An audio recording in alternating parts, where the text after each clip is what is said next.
What's up, y'all? It's your girl Sakina, and I'm back for another review. This is my review for Growing Up Hip Hop. This is season 6, episode 4.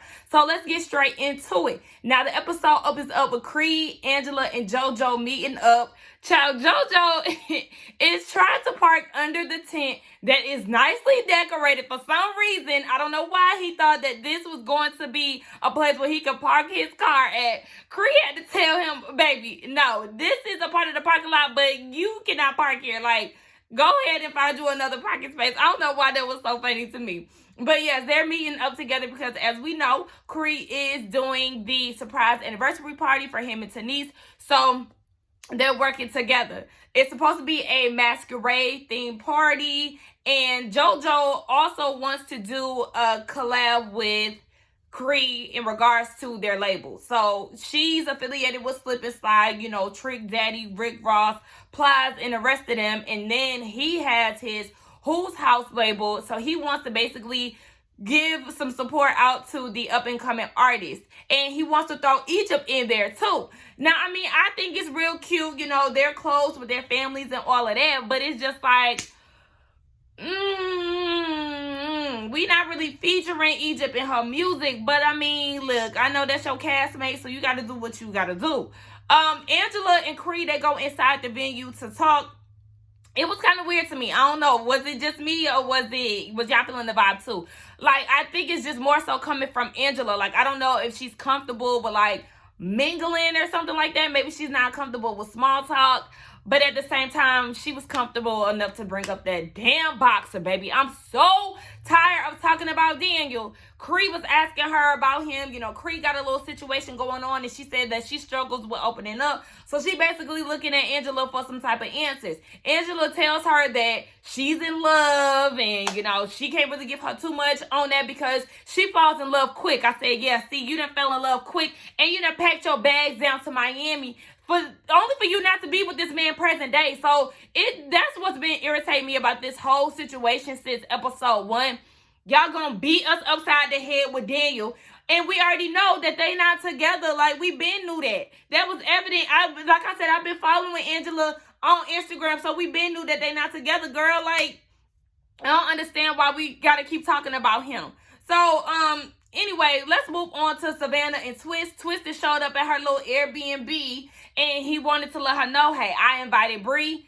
Here y'all go again. Y'all know, growing up, hip-hop is very famous for inviting somebody over without letting the homeowner or the Airbnb-er know that they coming over to their spot. Like, I mean, can you let me know? Give me a phone call days ahead of time, child. You just got people popping up at my place, and that's just not what we own. So, Twist is also letting her know, yeah, Bree, you know, yeah, I don't know what you're going to get with her. You got to be real cautious because sis liable to pop off, basically, is what he's trying to say.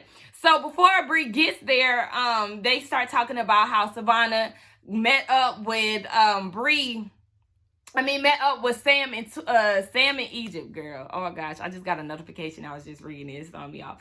But yeah, they met up with Pep Squad, Sam in Egypt, and he was like, oh, okay. And Boogie was there in attendance, and how they were supposed to go on the double date. He was like, oh, see, they trying to get you in that love triangle situation. Next thing you know, it's gonna be a love square. Y'all gonna be over there playing Naked Twister. That was so funny to me. But hold on, wait, Twist, because you talking about a triangle. So is you trying to say that Boogie in on some shit when it come down to them? Like, let us know, Twist, because, yeah, like, what's going on with that? So Bree comes to the house, and she brings gifts, you know, some rosé, and I think she had, like, some incense, some other stuff. Meanwhile, Twist is over there on the couch playing with Savannah's dog, Savage, and he gonna say in his confessional, you know, all the bitches love me, 2-legged and 4-legged. Y'all know he always gotta say some funny shit. So they bring up Boogie. And, you know, Bree was like, oh, okay, well, you just make sure you steer clear of him. Basically, she's trying to warn Savannah about Boogie. And I'm like, girl, it's not even that deep. I promise you. I don't like the fact that she did that. Like, because what Boogie did was not, like, I don't know. She was just trying to give him a bad rep, and it wasn't necessary to me. Now, we see Vanessa. She is doing, like, a focus group type of situation. She invites Bree, Cree, Denise, Angela. Hold on, wait. Speaking of Denise and Angela, They look so much alike. And I've already thought that, like, she do kind of favor the girls. But in this scene in particular, when the scene opened, I really thought that was Angela. Like, oh my gosh, y'all look way too much alike. Like, girl, you look like you could be a Simmons for real by the bloodline and not by marriage. But nonetheless, yes, they're there. And, Vanessa's doing her thing with pastries. Y'all know I used to have me some pastries and y'all could not tell me nothing. I think I had the strawberry shortcake ones. Baby! Them was my babies. But anyway, yeah, she's doing like some athleisure type of thing too. So, they doing that. And then, oh my gosh, they get back into the conversation of Daniel's yes. Cree, stop asking her. Vanessa, let it the fuck go. So Cree was asking, everybody was pretty much bombarding her. How long y'all been in a relationship? And what else she was asking? Oh, do you submit? And all of this. And Angela's like, wait, y'all overwhelming me with all these questions. I said, it's real funny, Angela, that you feel overwhelmed and all of this and you didn't like all them questions, but you was volunteering all kind of stuff when it came down to you and Cree talking. You admitted that you was in love and all of that. Like, okay, all right. Now, Vanessa takes this time to pull Angela to the side because she noticed some things is off. Basically, she poking and prying, trying to get some information out of Angela when it come down to this man. Girl, you have not met him and consider yourself lucky because the relationship didn't even last long. Like, Vanessa, please stop harping on the fact that you have not met this man. You already said that she moves fast, right? So you should already know that it wasn't going to last long. Like, girl, can we just stop? This whole conversation, their whole encounter was aggy because Vanessa kept trying to make it seem like, oh my gosh, why are you blushing? Oh my gosh, why are you smiling? And I don't know if my head was down or something, but every time I would look up, like I didn't see Angela doing what Vanessa said that she was doing, like making these faces and all of that. Like, I don't know, did I miss something? But I just felt like Vanessa was just reaching. Like, you already know that she moved out to Miami to be with him. Like, there's no need to ask these questions when you already know the answer. Like, and I'm sure you was talking to JoJo. JoJo will fill you in anyway. Like, girl, stop trying to... We move on to this boogie date that Savannah is going to have. Now, we get a call. Girl, who is we? You was not there, Bean. But... She gets a call from Stevie J Jr. And I love their relationship. I love when siblings are really close, especially brothers and sisters. And, she was like, you like my outfit? Is it cute? I didn't like her outfit. I mean, it was cute for like a casual setting. And I know that they didn't really go on like a romantic date or anything like that. But I don't know. I felt like she could have switched her outfit up because it had too much going on with the crisscross applesauce and all of that. Like, girl, no, I'm going to need you to do something a little more different for this date. Like, just a little something different. But, Stevie J Jr. is like, I mean, what do you know about this dude? Like, you don't know nothing about him. Their family is real strong on the Googles, okay? They didn't Zillow her apartment. Now they Googling Boogie. And she finds out that he had a domestic dispute. He done choked somebody up, child. I said, oh my gosh. Yeah, Boogie, what's going on? You choking bitches. Like, tell us what's going on. So she said that she was going to ask him. Now, she get in a car with him. He come and pick her up in that Uber XL. And that was like real giddy. Like, I don't know if Savannah was nervous. She hit nervous laughs and all of that. But she did ask him, so what's going on? Because, wait, she tried to kick it like she wasn't the one that was Googling. She talking about somebody told me something about you. No, girl, Google told you everything you needed to know. So he was like, I'm going to tell you exactly how I told the judge. I was at the club. I was trying to get me some girls. I really didn't think I had the pool, but, all the girls ended up at my apartment. And, the girl that I wasn't in a relationship with, I guess that was his ex, wasn't feeling the situation. So she came up to his apartment and broke up the scene. Now, she was doing all this chaos and confusion type shit. And he ended up mushing her onto the bed. That led to sex. 2 days later, the cops was at his house.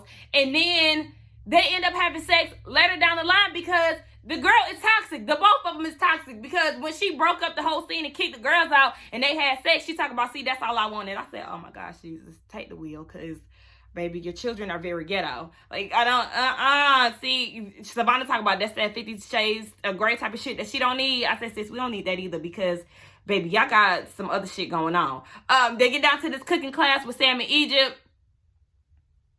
I don't know why Egypt think that she's a pretty girl, but for some reason she just thinks that she a baddie. Like, girl, you just don't give off that energy. It's like you could give off that energy, but like you can't dress, and then you got this weird good on your side. So it's just like, girl, no, please get out of here. Sam talking about he want to make an OnlyFans with the cooking lesson. Like, bruh, ain't nobody into that shit with you. Like, get out of here. They okay. They not really thirsty for 3,500. Go sit down somewhere.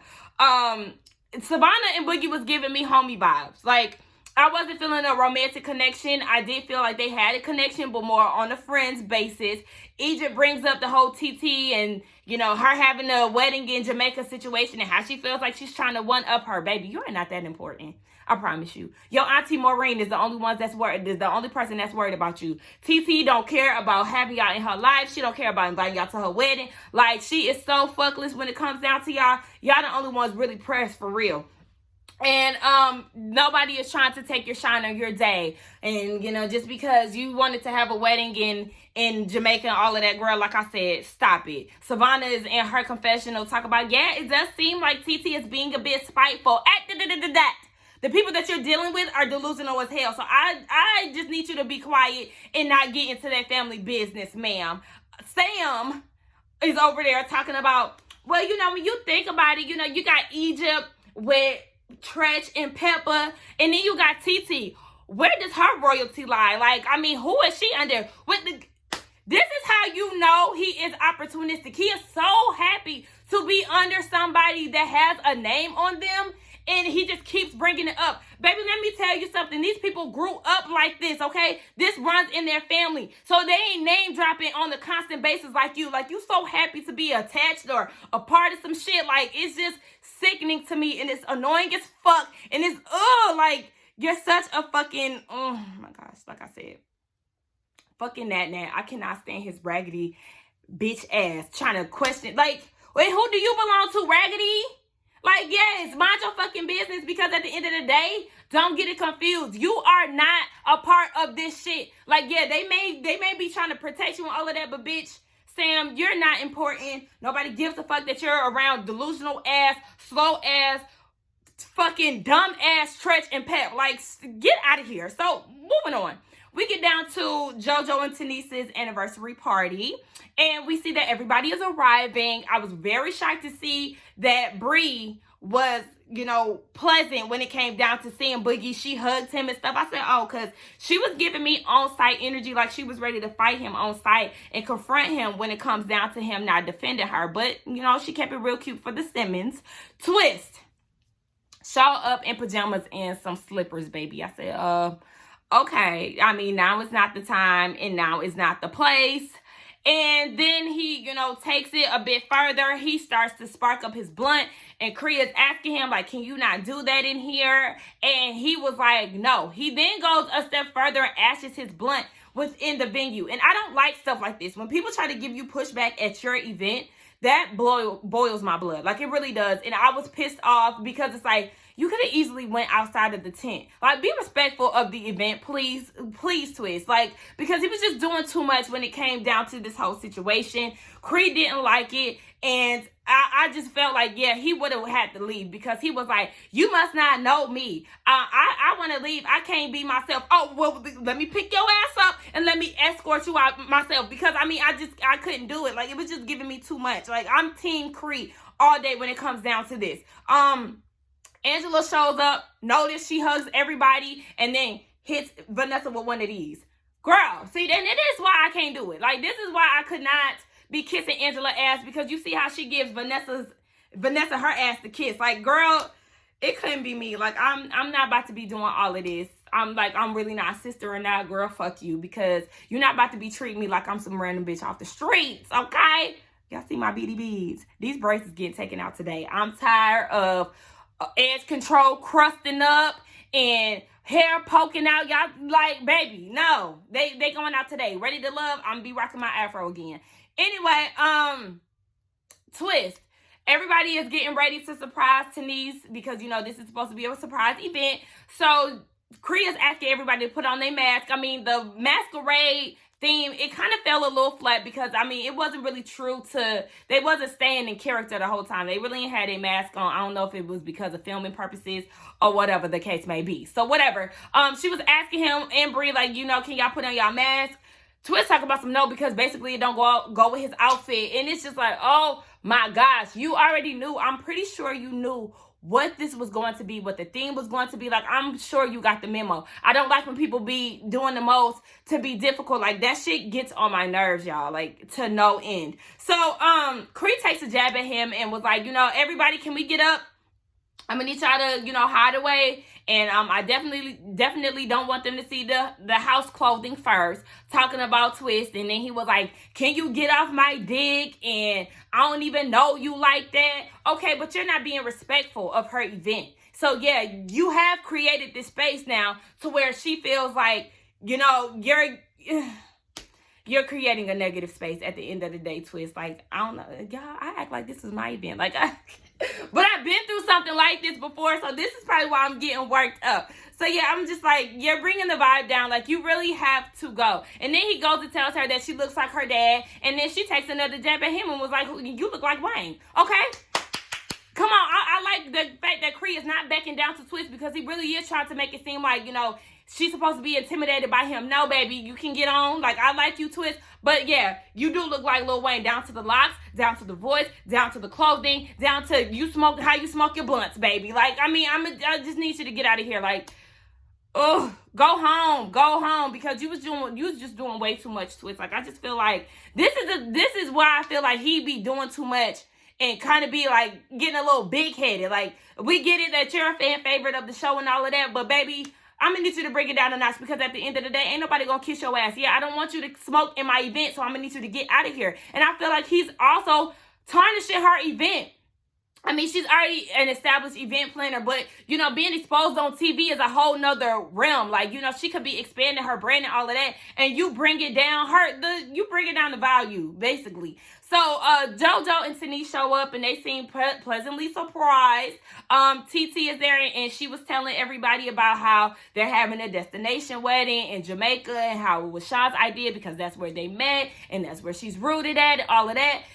Savannah is peeping, and she's like, she got something to say in her confessional about basically Egypt being right. Girl, I keep telling you to mind your business. See, the thing is, family business is just that, family business. That's y'all bloodline. That's y'all inner circle. I'm not going to interfere in that. I'm just going to sit back. Y'all do y'all thing. And, I rock with who I rock with. But at the end of the day, I just feel like you're getting way too involved. You got a lot to say about somebody that you don't even know, because you're letting Egypt cloud your judgment. Now, remember, Savannah said that she likes to build relationships on her own and get her own impressions from people. But you need to extend TT that same grace, because you're doing a lot of judging on my sis and you don't even know her. Like, Savannah, you was getting on my nerves, girl. Like, and you clearly heard TT say that it was Sean's idea, but you want to try to sit here and make it seem like, oh my gosh, she's trying to sabotage Egypt's wedding. Like I said, Egypt is not that important. JoJo goes up to Cree, and Savannah is there too, and TT walks up, and they're talking about the whole showcase situation, and JoJo asks TT what she thought about having Egypt within the showcase without Sam. And Lil Easy is there with his raggedy ass wife Aaliyah. Y'all know I can't stand that basic bitch. But yeah, Lil Easy is asking, so what do you think about it, TT? And TT was like, I'll be there to support you, but I don't have a dog in this fight. That's none of my business. And she walks away. Because TT is somebody who really does not care to continuously talk about Egypt and Sam. She's done with them. She doesn't give a fuck. She's fuckless as hell. So yeah, y'all need to get a grip on that. And y'all need to understand that she really does not give a fuck to talk about them. Boogie goes over to Bree and talks to her. Savannah follows suit, and they over there having a conversation. They talk about how they went on a double date with Sam in Egypt, and Bree is like, oh, well, so did you learn any lessons on loyalty? Totally left field. It threw Savannah and Boogie off, and he was like, wait, what's going on? So, Savannah excuses herself, and they have a conversation. Now, Boogie is just like, I don't understand where you coming from. Like, what is all of this? Now, before then, Savannah did say, oh, my beady beads is poking out, honey. Like, hold on. Okay. So, yeah, Savannah in her confessional was like, I mean, that's alarming to her that Bree is questioning Boogie's loyalty, because that's somebody that really knows Boogie. So if he's not being loyal to her, basically, how is he going to be loyal to Savannah? Girl, is it me? Or is Savannah like super duper easily influenced. Cause girl, I mean, what? Like, you contradict yourself when you say that you want to, gain your own opinions about people, but then you continuously fall into what everybody else is saying about them. Girl, get out of here, Savannah. Like, you was doing real good up until this episode. You really starting to tap dance on my nerves, girl. Get the fuck. So yeah, Boogie is just confused. Like, you really mad at me because of the whole nail salon situation. Like, the thing is, I didn't engage in it, and that was the problem for her. You didn't shut it down. You allowed them to talk badly about her, and you didn't defend her. So he apologized about it, and everything was real sweet, right? Everything was okay. She accepted it and all of that, and she was like, next time I'm gonna need you to get up and leave. And like, his facial expression was kind of like, oh, okay. And she was like, oh, no? Okay, bet. We back on again. That quick, she mad at him again. He was like, damn, that fast? Yeah. So the party done wrapped up. Boogie trying to leave, and Bree is following him out, trying to talk to him, and he was like, no, let's just do this off camera. And she was like, no, let's talk now. Mind you, she been drinking straight up gin, so y'all already know how it is when Bree get drunk. Child, she will not let him leave. He was like, bruh, like, what's going on? She is really upset about this whole situation, and then she gets mad at him because she's like, oh, you doing this shit for TV? I'm just like, girl, he just said that he was gonna talk to you off camera. Like, Bree, I'm gonna need you to let this go because it's really not that serious. Like, I promise you, it's not that serious. I understand that you may be hurt. We already know how sensitive she is, and she's big on loyalty. But girl, it's not that deep. It's not that deep. And Boogie is like, yeah, next time I see her, we definitely talking about her drinking. She had an intervention when it came down to me. Now it's time to have an intervention on you because, baby, you was trying it and you was a drunken, loud mess. Like, I'm glad she waited to the end of the party because, girl, I know y'all was just doing this whole event for filming purposes, but you was about to ruin the whole anniversary shindig. So yeah, that was the end of the episode. I think it was kind of, fillery. Like, it was okay. But, Twist was getting on my nerves. Savannah was getting on my nerves. Who else was getting on my nerves? Sam was getting on my nerves. So yeah, I think, matter of fact, I think I did skip a scene. Now that I'm coming to think about it, Pep and Egypt had a conversation at some point. I don't know. I might have deleted that by mistake. But yeah, they had a conversation and they was talking about what TT got going on per usual. Because they tried to act as if they didn't know about it, right? They tried to act like they didn't know about it when Raggedy Auntie Dawn tried to come in and say what she had to say about the situation. But then in this scene, they tried to make it seem like, oh yeah, I been knew. I was just being quiet about it. So basically what you signed your sister up to do the dirty work to put TT on blast so you wouldn't have the dirt on your hands. Like, that's just basically what you just said, dumbass. Like, that's why I said I can't stand them. And they still just harping on this. Oh yeah, she got a lot going on. She needs to be minding her own business. First of all, y'all family is known to lie. Okay? Y'all family is known to lie. Don't get that confused. We know that y'all also like to hop on shit that y'all don't know to be true. Remember, y'all tried to make it seem like y'all was just so certain that TT was walking around in her towel with Sam around, but then come to find out neither neither Pep or Egypt seen this situation. Y'all just going off of what Sam said. Somebody who was clearly trying to cause a divide within their family because TT is a smart one and can peep his bullshit. Like, okay, we're not believing that. Okay, if Sean was cheating, baby, I'm just going to take this with a grain of salt, okay? Because like I said, y'all know the lie and y'all not reliable sources. Y'all know how I feel about that family. Anyway, y'all, let's get down in the comments and talk. Don't forget to like, comment, and subscribe to my channel. And I will see y'all in the next one. Bye.